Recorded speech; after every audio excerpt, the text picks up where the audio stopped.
नमस्कार दोस्तों, मैं शील खन्ना ई टेक्निकल जिज्ञासा से आपका स्वागत करता हूं। दोस्तों, आज आपके सामने मैं जो इलेक्ट्रिक गीजर आता है जो कि नलके में लगता है, जिसको हम टैप गीजर बोलते हैं, उसकी अनबॉक्सिंग करके दिखाता हूं। उसकी वर्किंग के बारे में आपको बताऊंगा और उसमें देखते हैं कि जो छोटे मोटे कई फॉल्ट उसके अंदर आते हैं उसको हम किस तरह से ठीक कर सकते हैं।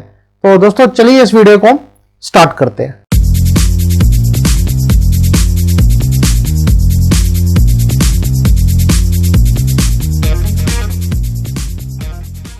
दोस्तों, आज मैं आपको इंस्टेंट इलेक्ट्रिक वाटर टैप की अनबॉक्सिंग करके दिखाता हूं और इसका यूज भी बताता हूं कि किस तरह से आप इसको यूज कर सकते हैं और इसमें कौन कौन से फॉल्ट हमारे पास आते हैं। तो चलिए इसकी हम अनबॉक्सिंग शुरू करते हैं।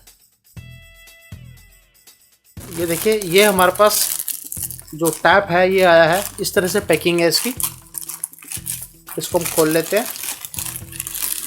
पैकिंग इसकी बहुत अच्छी है, ये आप देख रहे हैं। ये हमारे पास टैप है और इसके अंदर आपने, जैसे कि आप जानते हैं, इसको आप लेफ्ट पे करेंगे तो ये ऑफ हो जाएगा और उसके बाद आगे करेंगे तो ये ऑन हो जाएगा। इधर हॉट वाटर आएगा और इधर इसका कोल्ड वाटर आएगा और यहाँ पे इसका पूरा डिस्प्ले होगा टेम्परेचर का। और ये हमारा जो वॉश बेसिन पे लगाने वाला मॉडल है, ये वो मॉडल है। इसके अंदर दूसरा मॉडल भी आता है जो कि आप बाथरूम में दीवार के ऊपर भी माउंट कर सकते हैं। और एक मॉडल इसके अंदर आता है जिसके अंदर शॉवर लगा होता है, वो वाला मॉडल भी इसके अंदर अवेलेबल है। तो ये जो मॉडल है ये सिंक में लगाने के लिए इसको इस तरह से सिंक में टाइट कर दिया जाता है। तो चलिए मैं इसके बारे में आपको बताता हूँ। और ये आप देख रहे हैं कि ये जो टैप है, इसके अंदर से जो पानी का आउटलेट है, जहाँ से पानी निकलता है, ये वो है। इसको आप यहाँ पर इस तरह से एडजस्ट कर सकते हैं। यहाँ पे इसको लगा सकते हैं आप यहाँ पर इस तरह से, और इसको आप इस तरह से मूव कर सकते हैं। जहाँ भी आपको वाटर चाहिए इस तरह से आप इसको घुमा सकते हैं इसको, जैसे कि आप ये देख रहे हैं। दोस्तों, ये जो गीज़र है ये बहुत ही कम कंजप्शन लेता है। इसके अंदर एडजस्टमेंट है और इसके अंदर जो टेम्परेचर की एडजस्टमेंट है वो 30 डिग्री टू 60 डिग्री तक होता है। तो जैसे जैसे आप टेम्परेचर को एडजस्ट करते जाएंगे उसी हिसाब से कंजम्पशन इसकी एडजस्ट होती जाएगी। अगर आपको गर्म पानी चाहिए, आप इसको हाई टेम्परेचर पर रखेंगे तो कंजप्शन थोड़ी सी ज़्यादा होगी, और जैसे इसको आप कम करते जाएंगे इसकी जो वाटेज है वो कम होती जाएगी। इसमें 3 किलोवाट का एलिमेंट लगा हुआ है इसके अंदर और ये 220 वोल्ट के ऊपर चलता है।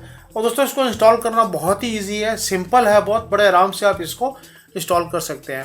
और दोस्तों, इसके अंदर जो सेफ्टी है वो पूरी सेफ्टी दी हुई है। मैं अभी आपको दिखाता हूँ। इसका जो कंपार्टमेंट है पानी का, जहाँ पे इसका हीटर लगा हुआ है, बिल्कुल सेपरेट है, और जो उसके सर्किट है वो उसके बिल्कुल सेपरेट है। मैं आपको अभी दिखाता हूँ इसको। चलिए दोस्तों, इसको मैं आपको खोल के दिखाता हूँ। इसमें आप देख रहे हैं लेफ्ट और राइट में 2 कंपार्टमेंट बने हुए हैं। ये 2 कंपार्टमेंट है। इसका जो ये वाला कंपार्टमेंट है, इसका हम ढक्कन खोलते हैं। आप हल्का सा प्रेस करेंगे ये खुल जाएगा। ये आप देखेंगे, ये देखिए, इस कंपार्टमेंट के अंदर आपका सिर्फ सर्किट है। यहाँ पे जितने भी इसके कंट्रोल हैं वो सारे इसी कंपार्टमेंट के अंदर है। और ये आप देख रहे हैं नीचे, ये LED का सर्किट है। ये जो आपको टेम्परेचर शो करता है, इसका सर्किट यहाँ पर ये आपको नज़र आ रहा है, ये LED का सर्किट है। और ये सारे इसके कंट्रोल है और ये इसके एलिमेंट हैं। ये आप देख रहे हैं, ये 2 एलिमेंट के पॉइंट है। मैं आपको दिखाता हूँ इसका एलिमेंट कैसा होता है। ये इसका हम दूसरा कंपार्टमेंट अगर खोलते हैं, ये वाला, ये देखिए, मैं इसको खोल के दिखाता हूँ। ये देखिए, इसके अंदर आप देख रहे हैं ये एलिमेंट लगा हुआ है। इसमें सिर्फ एलिमेंट है और इसी के अंदर से जो पानी गर्म होता है यहाँ पर इकट्ठा होता है, और यहाँ से इकट्ठा होने के बाद यहाँ से पानी बाहर आ जाता है। ये आउटलेट है इसका। और इनलेट जो पानी का है वो नीचे से लगा हुआ है, जो कि वॉश बेसिन के टैप के अंदर नीचे लगेगा यहाँ पर। और ये ऊपर से यहाँ से पानी आपका बाहर आ जाएगा, जैसे कि आप इस पे यहाँ पे इसको लगाएंगे इस तरह से ही। तो ये आप देख रहे हैं इसके अंदर ये छोटा सा एलिमेंट है। अब मैं आपको ये एलिमेंट भी दिखाता हूँ। ये देखिए, ये मेरे पास एलिमेंट भी है, और अगर आप इसको रिपेयर करना चाहे तो आप रिपेयर भी कर सकते हैं। ये आप देख रहे हैं, ये छोटा सा एलिमेंट है और ये एलिमेंट 3000 वाट का है, जो कि इसके अंदर लगा हुआ है। ये देखिए आप, ये सेम एलिमेंट इसमें लगा हुआ है। या आप देख रहे हैं कि ये एलिमेंट जो कंपार्टमेंट है इसका बिल्कुल सेपरेट है, इसलिए इसके अंदर जो करंट होता है वो किसी भी तरह से सेफ्टी बनी हुई है, किसी भी तरह से करंट आपको नहीं लग सकता इसके अंदर। अब दोस्तों, आप देखेंगे ये जो इसका सर्किट है, ये वाला मैंने इसका जो कंपार्टमेंट है ये खोला है। इसमें आप देख रहे हैं ये जो हमारा एलिमेंट है, ये आप एलिमेंट के अंदर ये 2 दिख रहे हैं कि ये नेगेटिव है कि ये पॉजिटिव है। और आप इसको देखेंगे अगर इसके अंदर, तो आपको ये 2 नज़र आ रहे हैं। ये देखिए, एक तो ये वाला पॉइंट है इसका और एक ये वाला पॉइंट है, ये दोनों इसके एलिमेंट के पॉइंट्स हैं।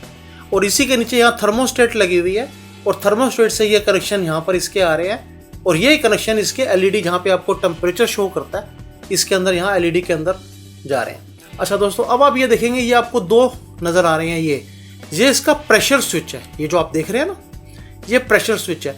इसके अंदर आप देखेंगे ये गैप बना हुआ बीच में, बहुत छोटा सा। अगर इसको मैं क्लोजअप करके दिखाता हूँ आपको, ये आप देख रहे हैं, ये हल्का सा इसमें गैप बना हुआ है जो टच करता है। अब दोस्तों क्या होता है, इसके अंदर सेफ्टी क्या दे रखी है कि जब इस गीज़र को आप अपने टैप पे वहाँ पे लगाएंगे बाथरूम में या सिंक के ऊपर, तो अगर आपके पानी का प्रेशर नहीं होगा तो ये स्टार्ट नहीं होगा। उसका रीज़न ये है कि ये जो स्विच है ये प्रेशर पे काम करता है, ये वाला जो स्विच है। अगर इसको पानी का प्रेशर मिलेगा तो इसको ये ऑन कर देगा, ऑन करने से इसका हीटर ऑन हो जाएगा और पानी आपको गर्म मिलेगा।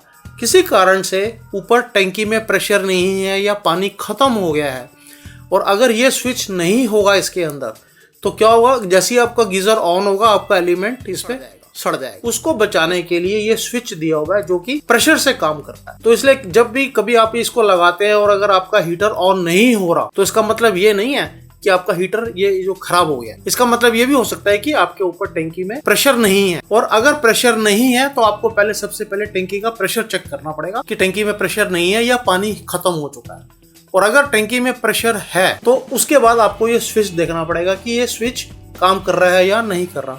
अब दोस्तों कई बार क्या होता है कि जैसे आप फर्स्ट फ्लोर पर हैं और टंकी भी आपकी, आप ग्राउंड फ्लोर पर बैठ रहे हैं, टंकी आपकी फर्स्ट फ्लोर पर है, तो आपका जो गैप है, जो टंकी से पानी आ रहा है, पाइप आ रहा है, वो ज्यादा से ज्यादा 4-5-6 मीटर पर लगी हुई है, तो उससे प्रेशर कई बार नहीं बन पाता। इसलिए इसका जितनी टंकी ऊपर होगी उतना प्रेशर इसका ज्यादा बनेगा। मान लीजिए आप ग्राउंड फ्लोर पर हैं और ये टंकी आपकी सेकंड या थर्ड फ्लोर पर लगी हुई है जिसमें 10 से 20 मीटर तक गैप आ जाता है, तो उस केस के अंदर ये प्रेशर पूरा बनाता है। और किसी कारण से अगर इसका प्रेशर नहीं बन रहा है तो आप इसके ऊपर यहाँ पर, ये आप देख रहे हैं, यहाँ पर हल्का सा प्लास से हल्का से इसको चोट मार दीजिए, प्रेस कर दीजिए हल्का सा, बिल्कुल इसका जो गैप है वो कम हो जाएगा। उससे क्या होगा, आपका पानी का जो प्रेशर है वो इससे कम कर देगा और आपका हीटर ऑन हो जाएगा। तो ये छोटी सी टेक्निक से आप इसको यूज कर सकते हैं अगर आपके यहाँ पर प्रेशर कम है तो। और दोस्तों अगर ये सब करने के बाद भी अगर आपका हीटर ऑन नहीं हो रहा, प्रेशर की प्रॉब्लम आ रही है, तो आप देख रहे हैं इसके अंदर ये दो तारें हैं, ये जो स्विच लगा हुआ है इसके ऊपर दो तारें लगी हुई हैं, एक ये वाली तार लगी हुई है, एक ये तार लगी। और अगर आपका ये काम नहीं कर रहा, प्रेशर की प्रॉब्लम है, प्रेशर कम है, तो आप इन दोनों इसकी तार को निकाल के यहाँ पे आप कनेक्ट कर दीजिए, तो आपका ये जो स्विच है ये बाईपास हो जाएगा। तो तब जैसे ही पानी आपका उधर से आएगा तो आपका हीटर इसके अंदर ऑन हो जाएगा। लेकिन दोस्तों ये तब करना है जब बिल्कुल सब कुछ आपको, सारी जो प्रॉब्लम है आपकी सॉल्व नहीं हो रही है, तो अदरवाइज इस स्विच को आपको बाईपास नहीं करना है। ये प्रेशर को पूरा कंट्रोल करता है स्विच। और इस तरह से आप इसको, अगर आपको लग रहा है कि नहीं मेरा तो गीजर स्टार्ट ही नहीं हो रहा, खराब हो गया है, तो इसका कोई ऑप्शन नजर नहीं आ रहा, तो आप इस तार को उठा के यहाँ लगा सकते हैं, जिससे कि ये जो इसका स्विच है, प्रेशर का स्विच, ये बाईपास हो जाएगा। और बाईपास होने से क्या होगा कि कम प्रेशर पे आपको गर्म पानी मिलना शुरू हो जाएगा और ये हीटर इसका ऑन हो जाएगा। लेकिन मैं फिर बात आपको बोल रहा हूँ कि ये कंडीशन आपको तभी यूज करनी है जब बिल्कुल इमरजेंसी हो जाए कि नहीं आपका बिल्कुल भी प्रेशर नहीं है और चल नहीं रहा, पानी का प्रेशर लो है, उस केस में आपको इसको यूज करना है। अदरवाइज आप इसका अगर गैप भी कम करेंगे, इसको थोड़ा सा प्रेस करेंगे, तो तब भी ये इसकी वर्किंग स्टार्ट हो जाए। तो ये आपको इसका ध्यान रखना है। अब देखिए दोस्तों, मैं इसके थोड़ा सा सर्किट के बारे में बताने की कोशिश करता हूँ आपको। ये आप देख रहे हैं, ये इसकी मेन तार आ रही है, ये वाली, इसमें से ये 2-3 तारें आ रही हैं, ब्लू, ब्राउन और ग्रीन। ये आप देख रहे हैं, ये मोटी सी तार है, एक ब्लू, ये ब्राउन और ये ग्रीन। ये जो ब्लू तार है ये नेगेटिव है, ये इसका नेगेटिव एलिमेंट पे चला गया। ये जो आप देख रहे हैं, जैसे कि मैंने आपको भी एलिमेंट बताया था, ये देखिए, ये आपको नजर आ रहा होगा। ये जो 2 पॉइंट है एलिमेंट के, वो ये 2 पॉइंट है, ये वाले 2 पॉइंट है, ये जो आप देख रहे हैं। और ये जो है, ये अर्थिंग वाला, ये इसके नीचे है, ये आप इसको खोलेंगे तो आपको ये नजर आ जाएगा। अब दोस्तों देखिए इस सर्किट में क्या हो रहा है, ये एक तार तो एलिमेंट में चले गई इसकी डायरेक्ट, ये आप देख रहे हैं। और ये वाली जो तार है, ब्राउन वाली तार, ये जो आप देख रहे हैं, ये इस स्विच के थ्रू, जो कि मैंने अभी आपको बताया था प्रेशर स्विच है, इस स्विच के थ्रू जा रहा है। ये देखिए, ये स्विच का काम कर रहा है। ये जो मेन वायर आ रही है, इसमें से एक तार यहाँ पर आ रही है और यहीं से एक तार यहाँ से एलिमेंट पे जा रही है नीचे। अब देखिए, ये जो स्विच अगर काम करेगा प्रेशर से, तो ये सर्किट कंप्लीट हो जाएगा। और अगर ये प्रेशर ठीक होगा तो ये स्विच ऑन हो जाएगा।